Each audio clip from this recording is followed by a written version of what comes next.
All right, y'all can see the screen with the scriptures, correct? Yes. All right. Shalom, shalom, peace and blessings. Now let's get straight to it. So this is going to be part 3 of the split of the kingdom of Israel. And what I'm noticing is that, man, I feel like this series could go on for 10 parts because it's literally it's literally how, I mean, it's literally what most of the scriptures are referring to, especially like in the New Testament and things of that nature. It's really, it's really a vast topic.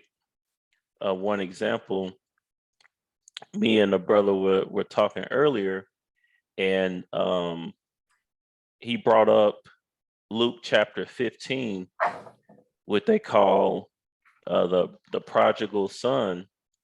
And that's another parable that's referring to the split of the kingdom of Israel.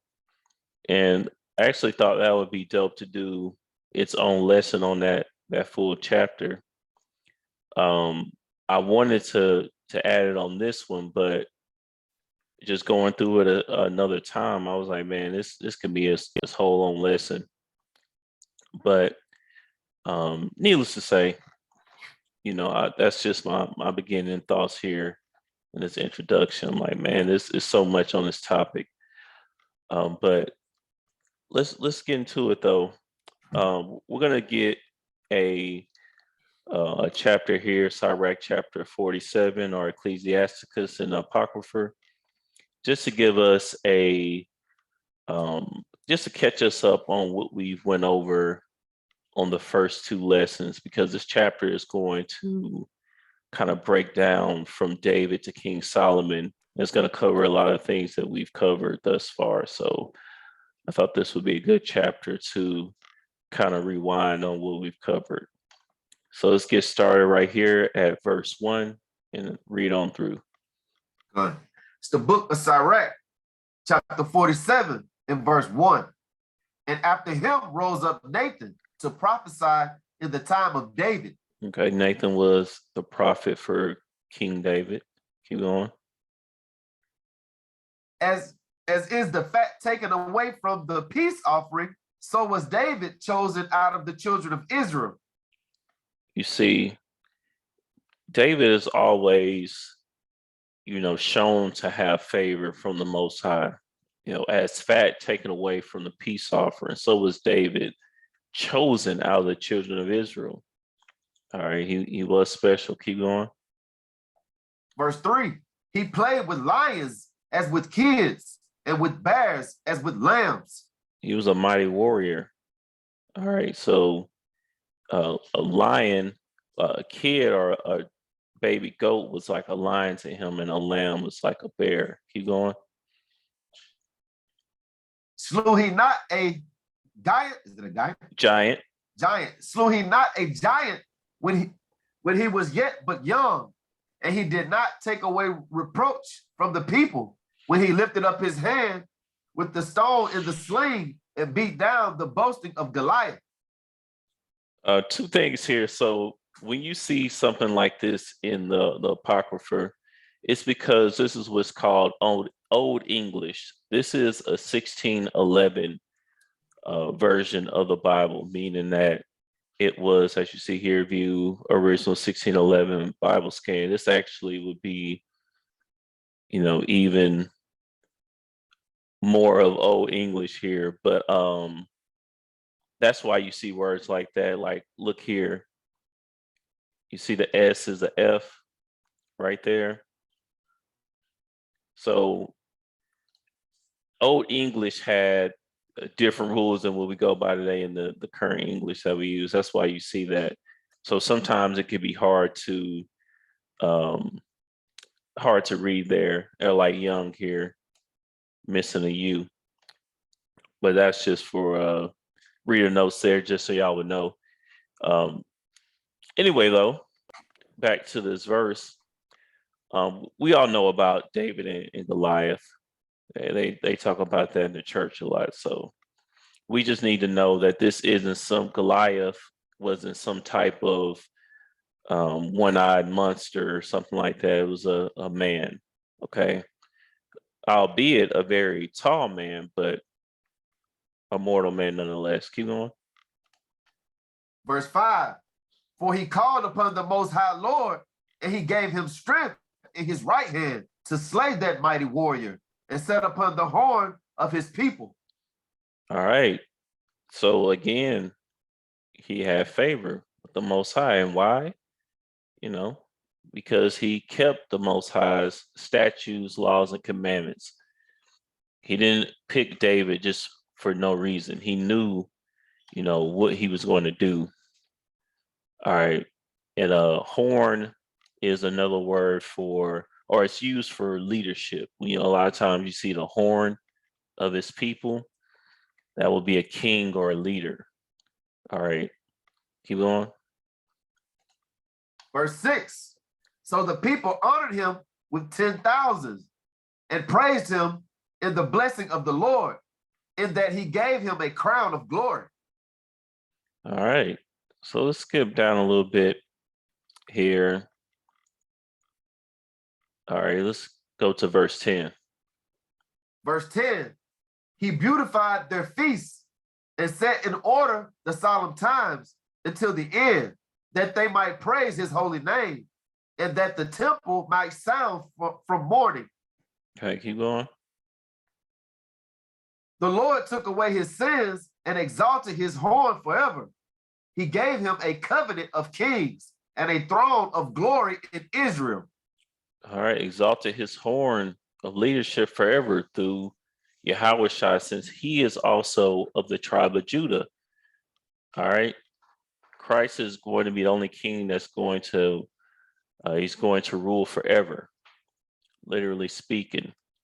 All right, keep going. Verse 12, after him rose a wise son, and for his sake he dwelt at large. So we know this is referring to who is King David's son, King Solomon. Keep going.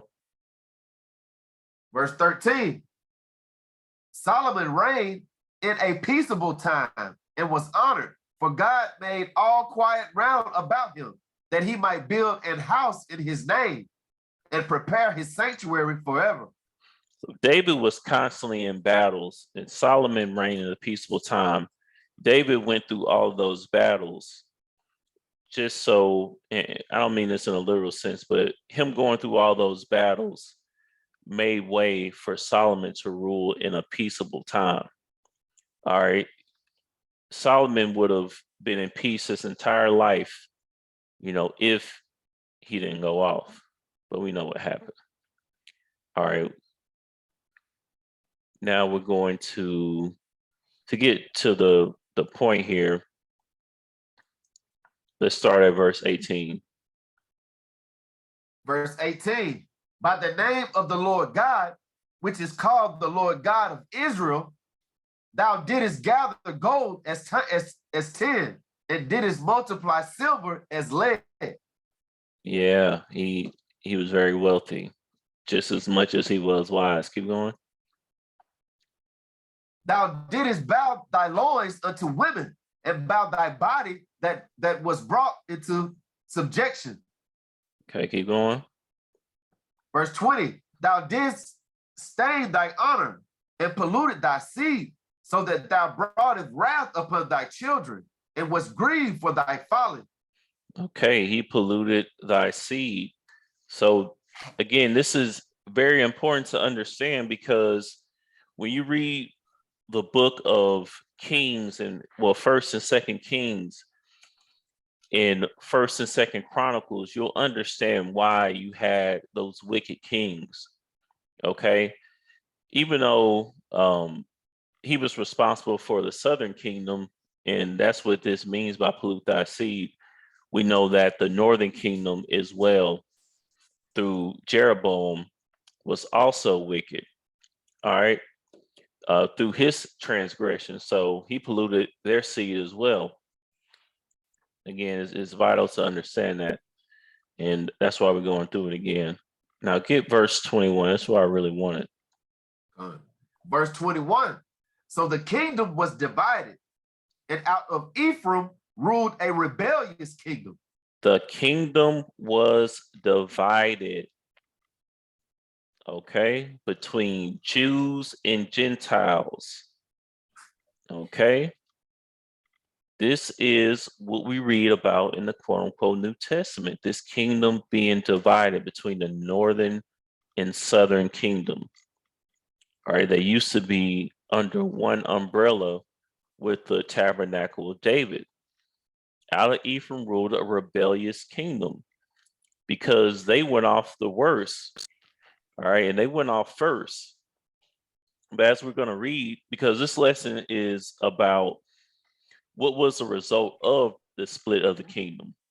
Okay, as we're going to read, Judah, meaning the southern kingdom, they went off as well, and they went into captivity too. So the northern kingdom, they went into captivity in Assyria, and the southern kingdom, they went into captivity into Babylon. But we got a map up here. We're going to look at these lands and put that all together. So do I need anything else from here? Read verse 24. Verse 24. And their sins were multiplied exceedingly, that they were driven out of the land. All right. Their sins were multiplied exceedingly. That's why they were driven out of the land. All right. This is referring to it. Well, really both northern and southern kingdom, but chiefly the southern kingdom was the northern kingdom was driven out of the land of Israel. Because remember, we followed Israel all the way to the time where they got to the country, the land of Israel. Okay. And the northern kingdom that lived there in Israel, they were forced away from that land to go to Assyria. We'll talk more about that in a second. Well, let's get this real quick just to remind the people. Let's get verse 22 real quick.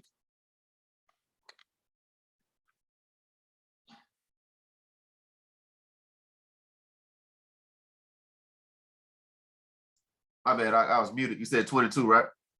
Con. Book of Sirach, chapter 47 and verse 22, and it reads, but the Lord would never leave off his mercy, neither shall any of his works perish, neither will he abolish the posterity of his elect, and the seed of him that loveth him he will not take away. Wherefore he gave a remnant unto Jacob, and out of him a root unto David. When you read the New Testament, you have to understand this, and the seed of him that loveth him will not be taken away. Nothing changed. The Most High didn't change. Okay, God didn't say all of this here and then just switch. So, well, now it's for everybody. All right, I don't have a chosen seed anymore. He will not abolish the posterity of his elect. Okay, we read in Isaiah 41 that the elect is the children of Israel. Straight up and down, simple. All right. Now let's talk about the results of what happened from the split of the kingdom. And I want to make a quick point here. Let's get the book of Ecclesiasticus or Sirach, chapter 49 and verse 4. It's the book of Sirach, chapter 49 and verse 4. All except David and Ezekias and Josias were defected, for they forsook the law of the Most High. Even the kings of Judah fell. Okay, these were the only righteous kings. You see, King Solomon is not even listed here. All right, Hezekiah and Josiah and King David. Even though he went off, he was still listed here. He went off. But for the most part, he was righteous most of his entire life, most of it. All right. But the rest of these kings throughout these, over 100 years, they were all wicked, man. They forsook the law of the Most High. That's why you have the New Testament. Okay. This was a big deal. To be given the law, to be set in the land, to be taken out of captivity in Egypt, just to go to your own land and forsake the God that gave all of that unto you. All right. That was supposed to give you peace and wealth and everything you could ever imagine in the land. That's why you have, Christ coming back, all right, to repair this breach in between the northern and southern kingdom. All right. But when you read in the book of Kings and Chronicles, first and second for both of them, you read about wicked kings for the most part.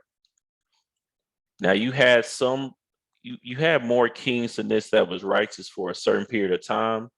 But if they're not listed here, it's because they turned away at the end, or they began wicked and try to get right towards the end of their life.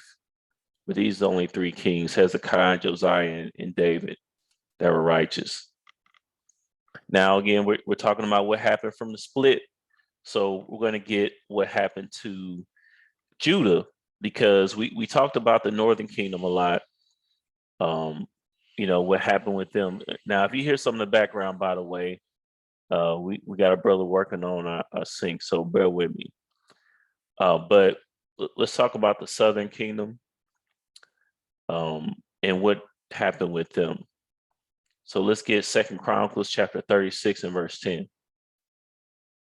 It's the book of 2 Chronicles chapter 36 and verse 10, and it reads, "And when the year was expired, King Nebuchadnezzar sent and brought him to Babylon with the goodly vessels of the house of the Lord, and made Zedekiah his brother king over Judah and Jerusalem."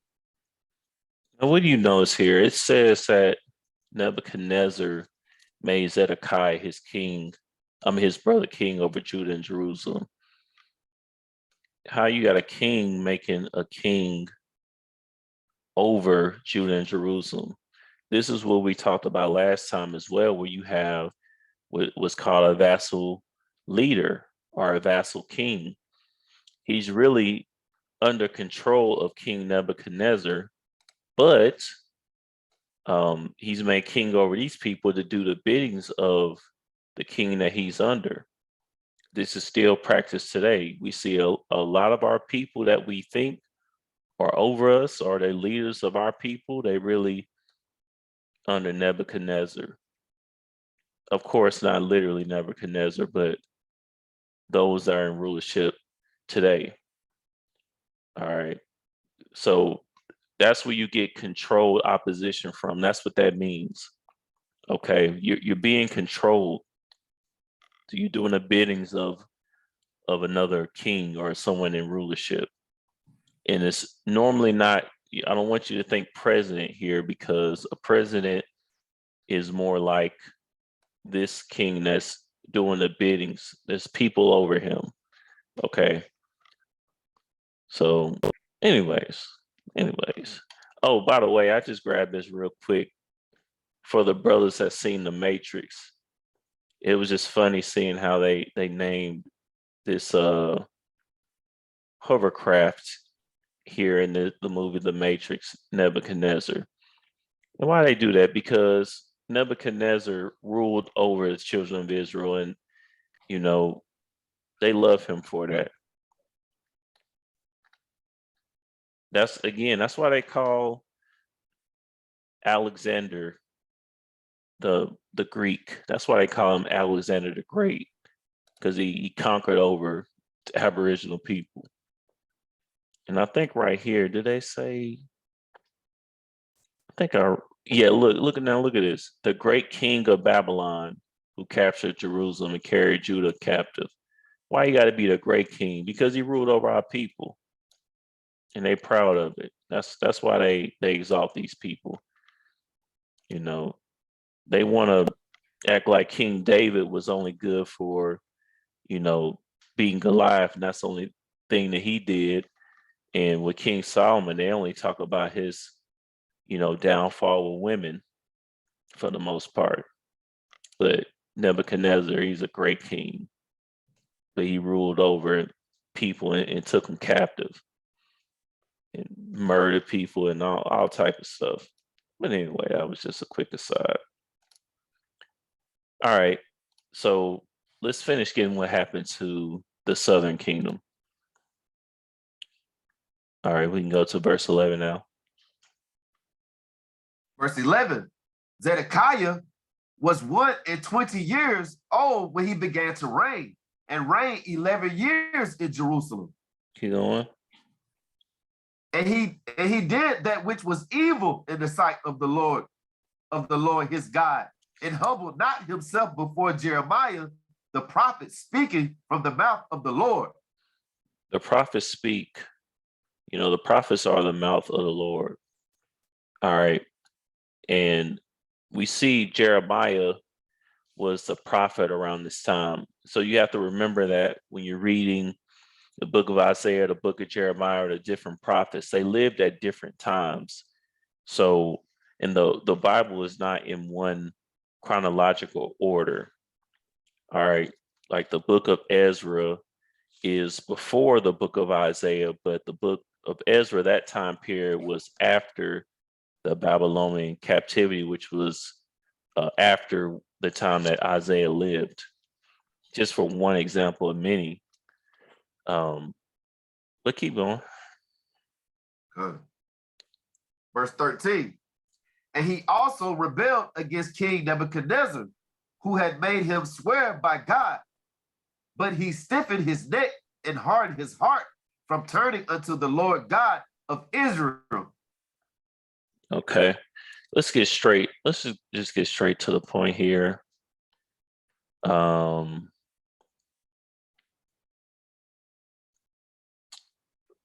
right, let's get verse 17.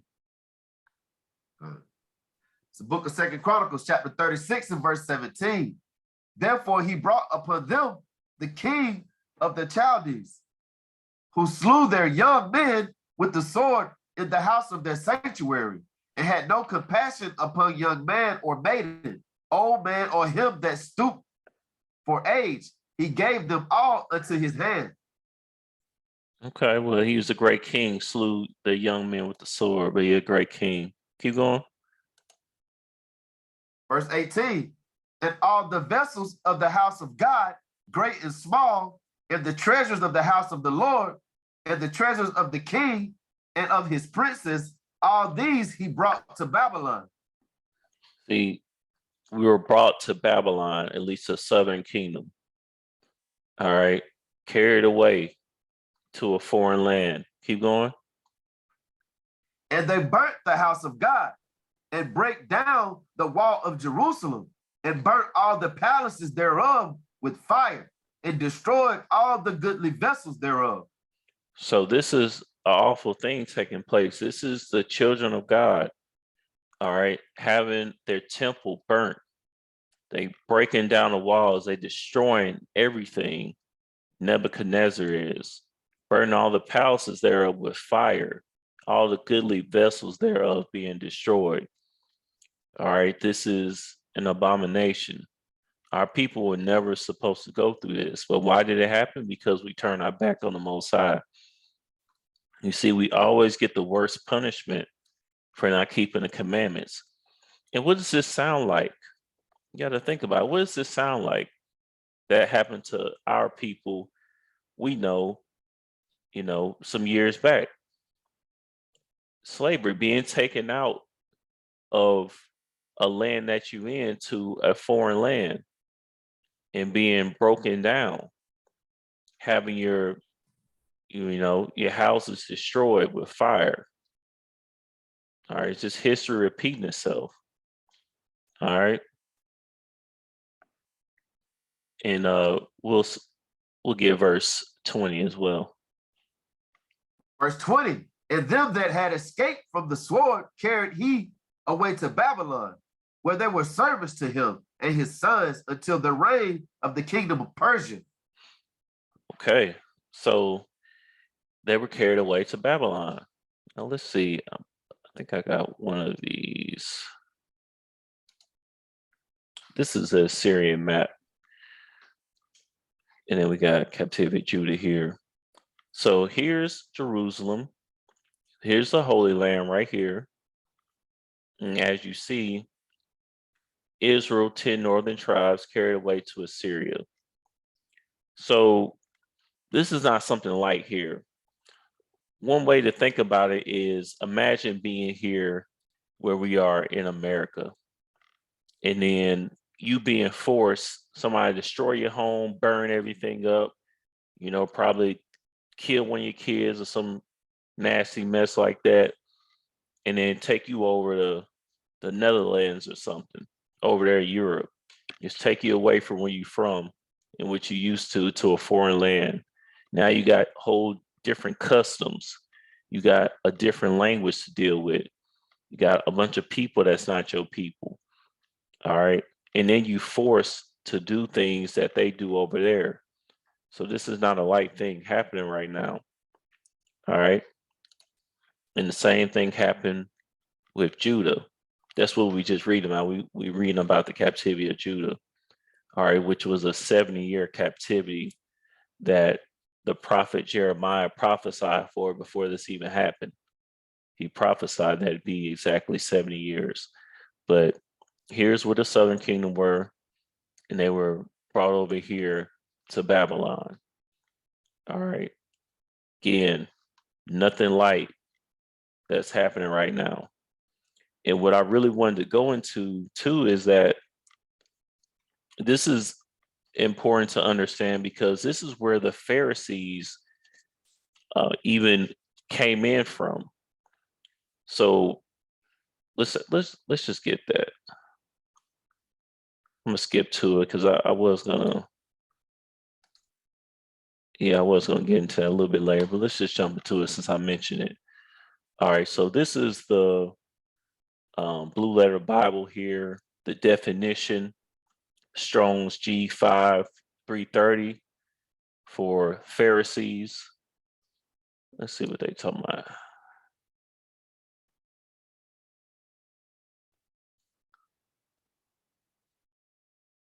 Yeah, and the Greek is Pharisees. All right.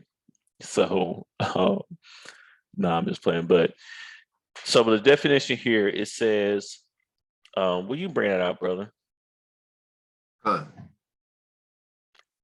A sect that seems to have started after the Jewish exile.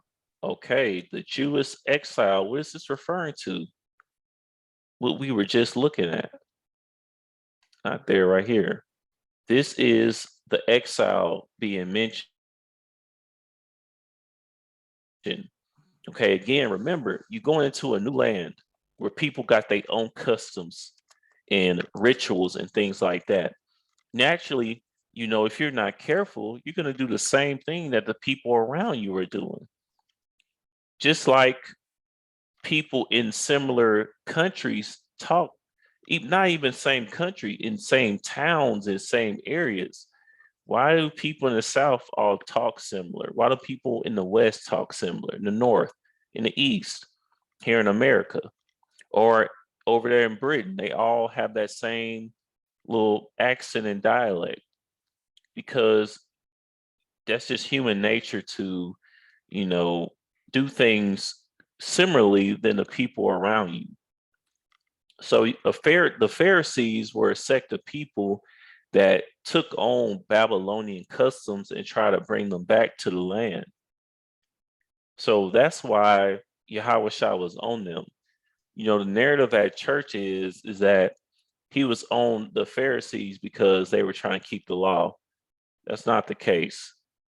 All right, it wasn't just because they were keeping the law, it's because they made up their own laws to keep and then was trying to condemn people for not keeping a law that they made up in the first place that wasn't even in the scriptures to keep.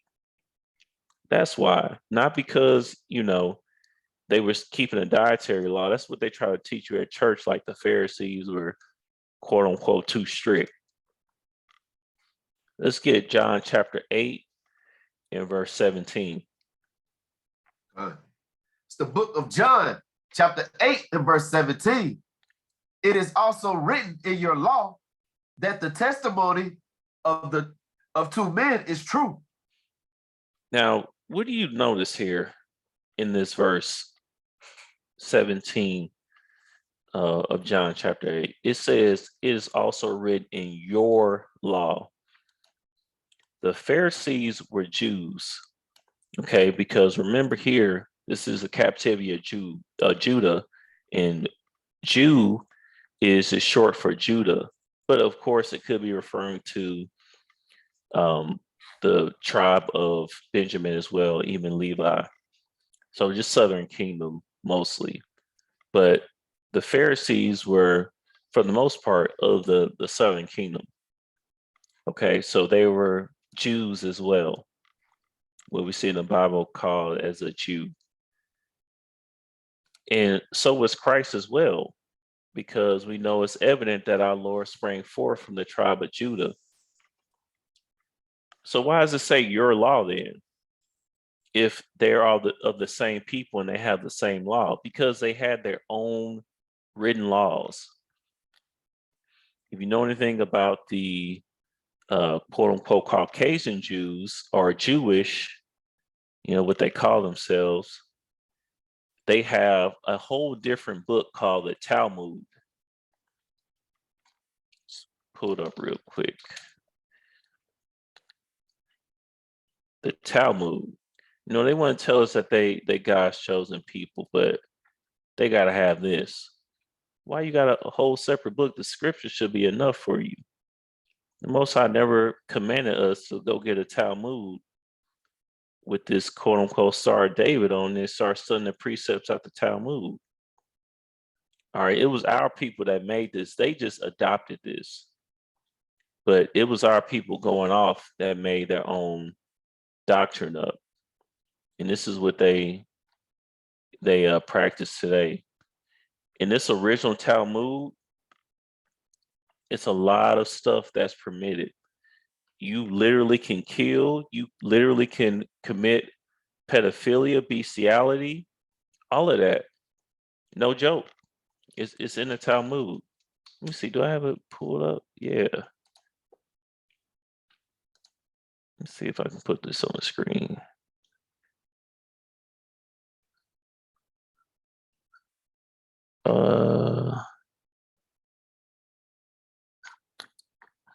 Let's see.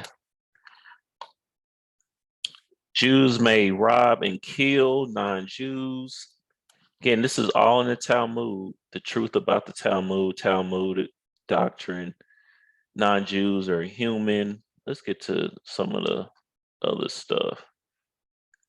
Sick and insane teachings of the Talmud states that Adam had sexual intercourse with all the animals in the Garden of Eden. A Jew may have sex with a child as long as the child is less than 9 years old. These are the type of things that these people, you know, live by. All right. Let's see. What else? It's some more nasty stuff on here. I promise you that. This also said a woman, 59b, a woman who has intercourse with a beast is eligible to marry a Jewish priest. And a woman who has sex with a demon is also eligible to marry a Jewish priest. Again, I want y'all to understand this is actually in this book. This is not like something that they interpreted or something. This is actually in here. Gentiles prefer sex with cows. This is actually in here. This is the type of stuff that they, you know, that they live by. These are the precepts that they study. All right, they breaking down Sanhedrin 57 and 8, you know. So our people got over there in Babylon and started going off. Okay. And that's why Christ was on the Pharisees so much. All right. And that's just something to, you know, kind of understand. That's why this all ties together. You see how the split of the kingdom is so important, because you would never understand that about the Pharisees if you didn't understand anything about the split of the kingdom. Because if the kingdom didn't split, then we would have never got over here and there wouldn't have been a sect called the Pharisees. And I'm saying from the surface level because it was ordained that way. It was, this is prophecy playing out. So it was going to happen either way. But I'm just saying from a surface level, this was caused by the split of the kingdom. Okay, this is another map kind of showing here Israel and Judah, northern kingdom being over here in Assyria and Babylonian. Now everybody can study this on their own, but the most important thing, you don't have to know all the geography here. Most important thing is just kind of related to us today, just being taken from here to Germany or something. Just think about how different that would be. Or over there in East Africa where, they got a million flies and, the plague named mouse and all that different type of stuff. Now you go from living in a house to being in a hut. And you gotta hunt everything you eat or something like that, man. It just be different. And then they round there sacrificing cats or something. The next thing you know, you toasting you up one too. All right, that's what happened to our people. So again, it's important to understand that. That's why all of this. That's why we're going over all this. If brothers have something.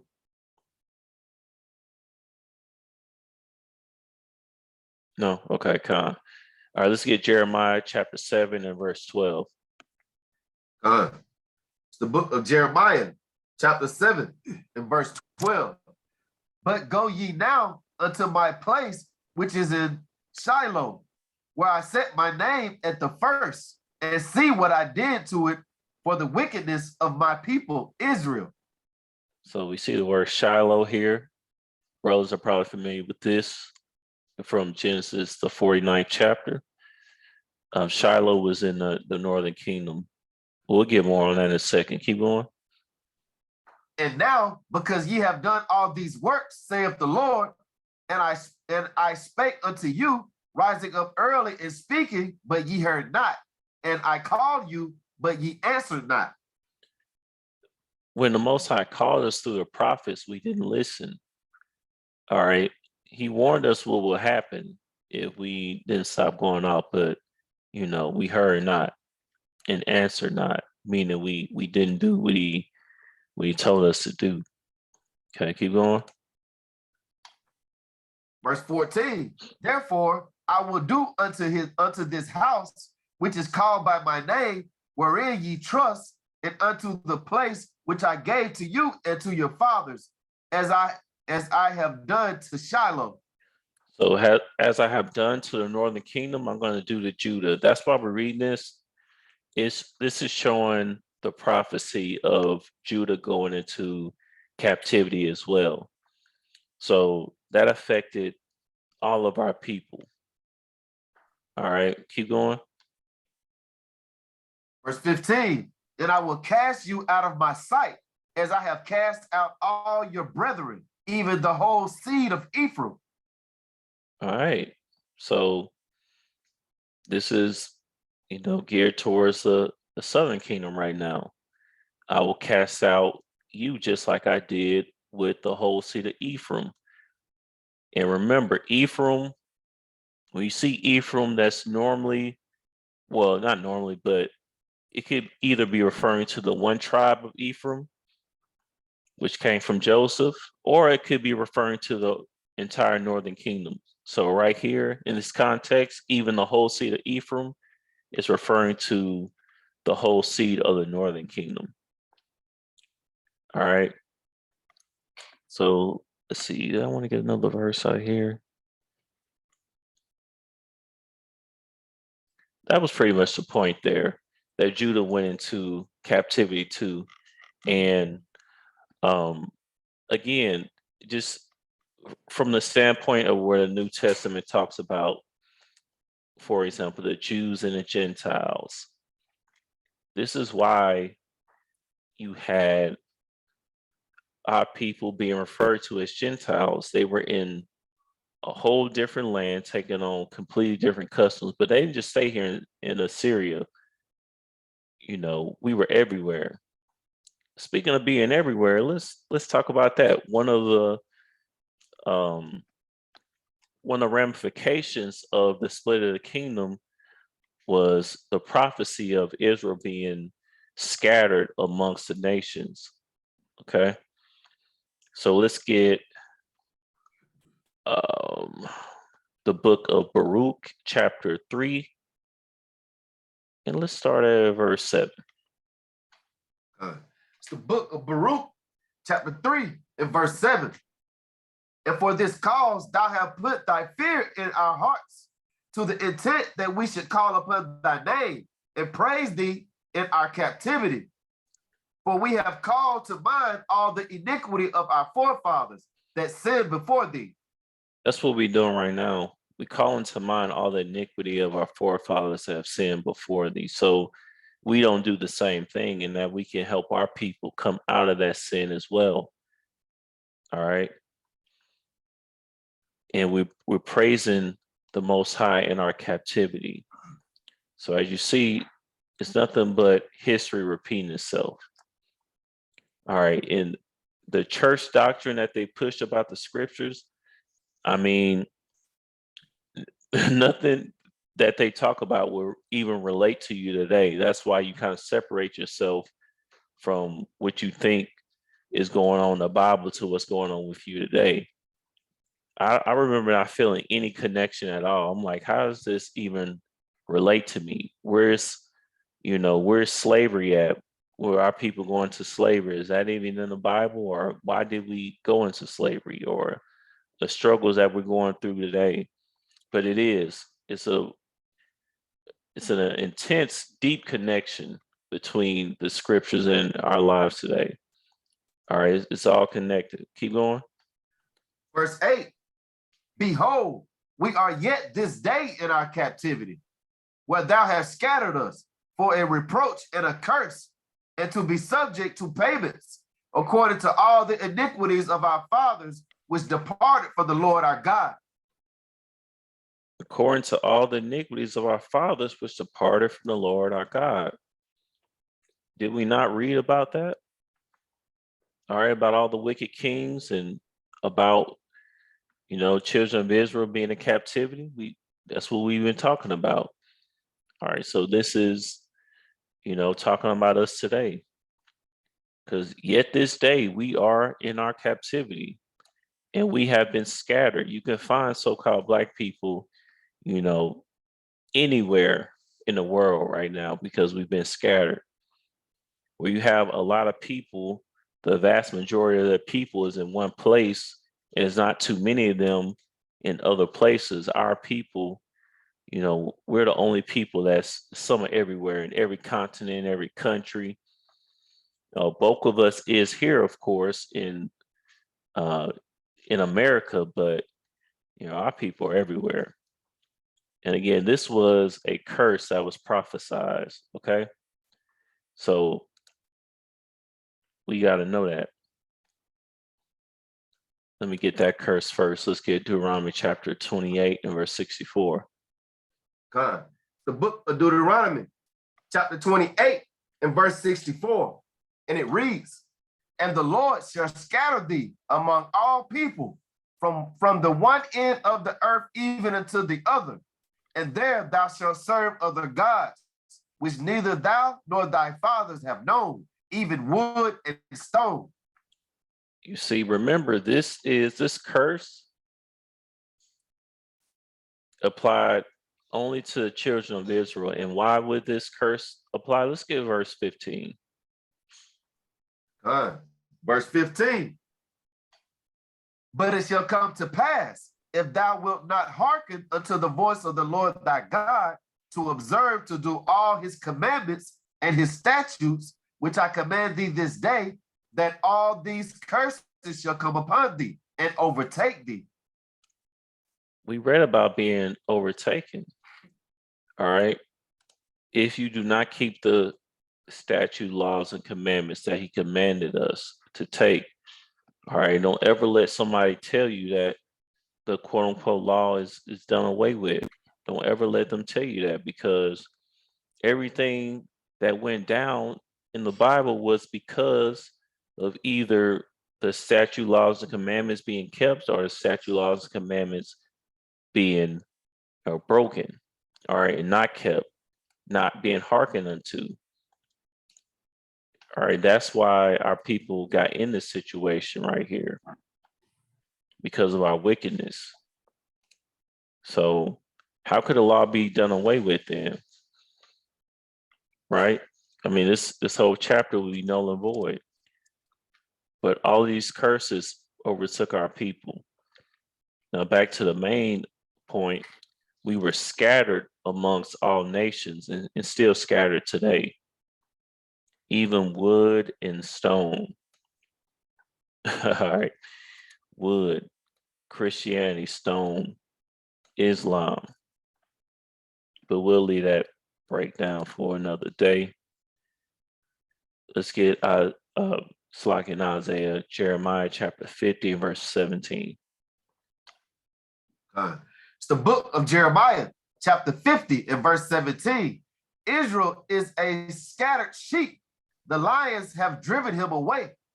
First, the king of Assyria have devoured him. And last, this Nebuchadnezzar, king of Babylon, hath broken his bones. Has broken his bones.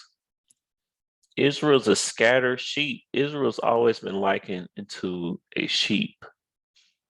All right. Which is one of the Most High's favorites. All right. Cattle. So scattered sheep. The lions have driven him away. First, the king of Assyria, because Israel went into the northern kingdom, went into captivity first. All right. And then later on, the southern kingdom went into captivity as well, into Babylon. So remember that northern kingdom went into captivity in Assyria, the southern kingdom went into captivity into Babylon. Now, I believe the year, I'd have to look on here to verify. I believe it's like year 722 BC. We went to captivity. Israel went to captivity, and then I believe the Babylonian captivity started at 586 BC. Let's check. I think one of these got it on here. Yeah. So 734, 732. The one I remember is 722 BC, and then 586 BC for Judah. And with BC, just by the way, just in case anyone listening what isn't familiar with the BC era, the closer you get to zero is the closer to today. So 722 is further away than 586, if that makes sense. Not trying to get too deep with that, just trying to throw that out there real quick. But the point here is to see that our people are scattered. All right. That's why they were called Gentiles. They went into all these strange nations, okay? And it was prophesied if we did not keep the Most High statute, laws, and commandments, we'd be scattered away. All right, so that's one of the ramifications of the split of the kingdom. Let's get James 1:1.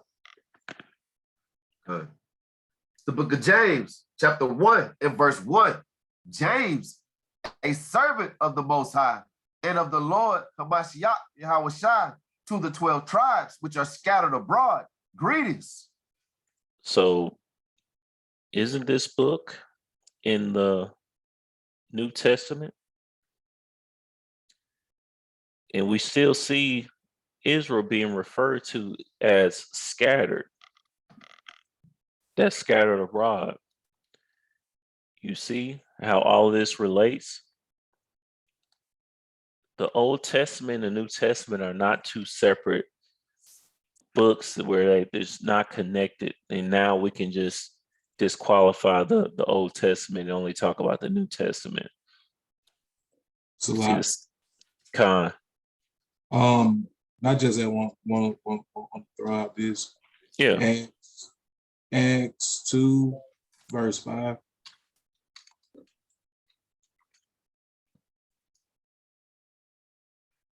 It's the book of Acts, chapter 2, and verse 5, and it reads, "And there were dwelling at Jerusalem Jews, devout men, out of every nation under heaven." So this is just add on to James 1, just on showing that we were on scattered unto every nation. So like that's on further going into Israel being split and also scattered. Exactly. Out of every nation. How can you be a Jew but be out of every nation? It's only because of where they lived at. Okay. So that's what that means. We lived in out of every nation under heaven because we were scattered. And why were we scattered? Because we didn't keep the statute, laws, and commandments. All right. Now, to kind of put a lot of this in perspective of what we're going into, let's get Amos chapter 9 and verse 8. The book of Amos, chapter 9, and verse 8, and it reads, "Behold, the eyes of the Lord God are upon the sinful kingdom, and I will destroy it from off the face of the earth, saving that I will not utterly destroy the house of Jacob, saith the Lord." All right. Remember, the Most High is not going to do away with his people. All right. No matter what anybody says, it doesn't matter because the scriptures say otherwise. All right. Keep going. Verse 9, "For lo, I will command and I will sift the house of Israel among all nations, like as corn is sifted in the sea, yet shall not the least grain fall upon the earth." Grain. Okay. Israel's the grain, the wheat, and will be sifted from among all nations of people. Not that all nations of people are the same as Israel. We just live in all nations of people. The Gentiles. All right, keep going. Verse 10, "All the sinners of my people shall die by the sword, which say, the evil shall not overtake nor prevent us." See, our people will be destroyed too if we don't keep the statute, laws, commandments. So I never said that you got a free ride just because you're an Israelite. You do not. Sinners of Israel will die by the sword. All right, keep going. Verse 11, "In that day will I raise up the tabernacle of David that is fallen, and close up the breaches thereof, and I will raise up his ruins, and I will build it as in the days of old." This, in essence, right here is what the New Testament is about. In that day, I will raise up the tabernacle of David. Did David's rulership, at least most of it, 33 years out of the 40 years of his rulership, was it with the northern kingdom and southern kingdom, or just the southern kingdom? Araby, which one?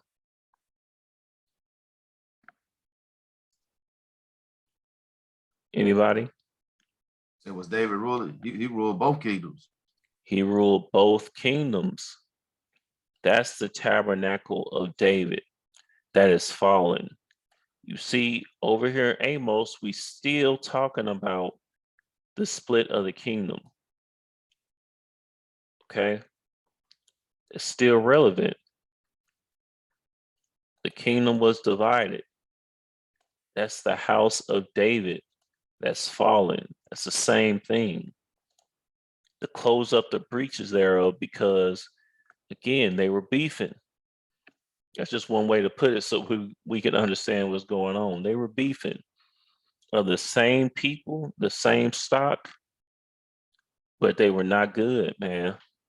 You know, they viewed each other as two separate people, a different nation of people, because the southern kingdom got to go back into Israel and the northern kingdom did not. The northern kingdom, when they got scattered, they stayed scattered. But you had a lot of our people in the southern kingdom that went back to Israel after the captivity. After this time, we went back over here to Israel. The southern kingdom did. But the northern kingdom, when they got scattered, they didn't go back to the land. They went to all of these different places, Egypt, Edom, Moab. They went to all these different places afterwards. All these different places. They never went back to the land. So as time went by, they were just viewed as different people. So you can't view the Bible from a modern lens to try to get the full understanding. You really have to understand this history of the kingdom splitting to get what's going on. But keep going. This book of Amos, chapter 9 and verse 12. And it reads, that they may possess the remnant of Edom and all of the heathen, which are called by my name, saith the Lord that doeth this. Interesting. It says that they may possess the remnant of Edom. Why did the Most High mention the remnant of Edom? Because, of course, this would be the last rulership that would be over us in our captivity, which is now. Because remember, winding down to the last times here. All right. And you see the word possess here. When you possess something, you take over it. All right. So the remnant of Edom will be possessed, and all of the heathen. You see, that's added in there too. So you can get it. You ain't gotta be Edomite, you can get it too. You're called by my name, saith the Lord. Keep going. Verse 13. Behold, the days come, saith the Lord, that the plowman shall overtake the reaper, and the treader of grapes him that soweth seed. And the mountains shall drop sweet wine, and all the hills shall melt. Praises. All right, the plowman shall overtake the reaper, the treader of the grapes him that soweth seed. All right, this is our time to come back in our rightful place on top of this world, man. Because that's how we're supposed to be. Remember, we read that King Solomon was, the King of Kings at that time. And when I say King of Kings, of course, I'm just referring to the surface level here on earth, rather. So he was above all kings of that time. We supposed to be that same way, but we love going off. So now we have all these curses, consequences of disobedience, to put it one way. All right. Because we don't hearken into the voice of the Lord thy God. So that's why we on this call now, so we can hearken to the voice of the Lord thy God. So we don't have these curses overtake us. All right. Keep going. Verse 14. And I will bring again the captivity of my people, Israel, and they shall build the waste cities and inhabit them, and they shall plant vineyards and drink the wine thereof. They shall also make gardens and eat the fruit of them. Yeah, man. So when you see bring again the captivity of my people Israel, it's worded as if it's referring to an additional captivity, but it's not. It's saying remove the captivity of my people Israel. Okay. Can you read that last verse, 15? Verse 15. And I will plant them upon their land, and they shall no more be pulled out. It's like, no, they shall no more be pulled up out of their land, which I have given them, saith the Lord thy God. See, we've been pulled out of our land as well. It's not just at this time that we were pulled out. All right. This is not the only time. We've been pulled out as well. All right, because at the time of Yahushua, he prophesied about the Roman Empire, or the Romans taking over our people as well. And that's how we got over there in Africa. At least a bulk of our people. That's how we got there in Africa. Therefore, going from Africa, the west coast of Africa, here to America. Fast forward, all those years later, that's how that happened. So it's the same thing. We're the only people that you see have these type of, major movements like this. Okay. So, you want to keep that in mind. This is just part of the reason that we know, who we are according to the scriptures. It's too many connections, man, to ignore. All right, but anyway, that's what the Bible about, man. The raise of the tabernacle of David, which is fallen, the split of the kingdom, all right, and closing up the breaches thereof, where all of Israel will rule together, the northern and the southern kingdom. All right. And I have some other scriptures here. We never did a part 4 up to this time, but I think we we still can do that by going into Luke chapter 15 and kind of making some more connections with the New Testament, because I didn't really touch on too much on the New Testament, but just so that we can see that the split of this kingdom, it connects all the way through the entire Bible from the time that it happened all the way through. But that's it for me for now. Would brothers want to do a part 4, or do brothers want to move on next subject? I love to hit that Luke chapter 15. Yeah, that's okay. Let's hit that next session then. So with that, I conclude.